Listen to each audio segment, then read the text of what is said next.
we have understood that you are so blissful by just seeing you and hearing you talk. But going through the history, we find it so rare. Why is it so rare that we get to enlighten people? It is not rare, it is just that a lot of them were not famous, that's all. They just quietly lived blissfully. It's not rare. There's substantial history in this country where every generation saw any number of enlightened beings in the past.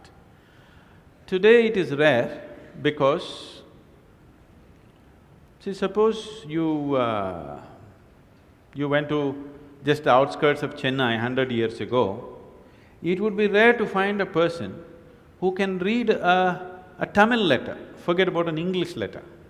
Yes? If you walked into your village, you had to search the whole village to get one man who can read a Tamil script, local language, not even a foreign language. Today if you go there, almost 100% everybody can read Tamil, at least 60%, I believe, at least 50% can read English language. Yes? Why did this happen? Because there's infrastructure, isn't it? There's infrastructure of education, so it happened.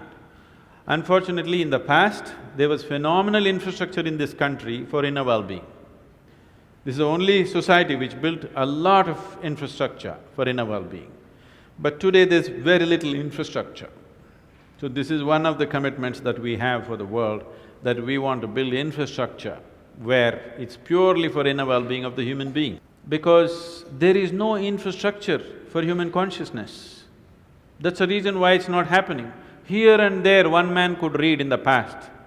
Why? Because there was no infrastructure. If that man has to go to school, he has to travel 100 kilometers, so he did not go.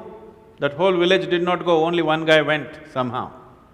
So the same now, if you have to know something about yourself, you have to go to Vellangiri Hills, Isha Yoga Center. You never made it, isn't it? You went. You are those ardent ones. So I'm saying if there was that kind of infrastructure in every street,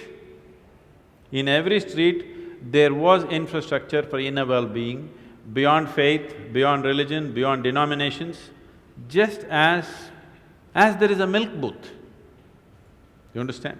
As there is a milk booth, as there is a public tap, I won't talk about toilets, there aren't any.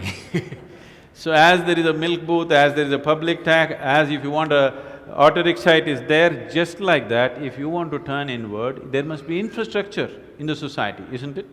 If there is no infrastructure, how will you produce those people? You will not produce them. That's what is missing, we need to put that back.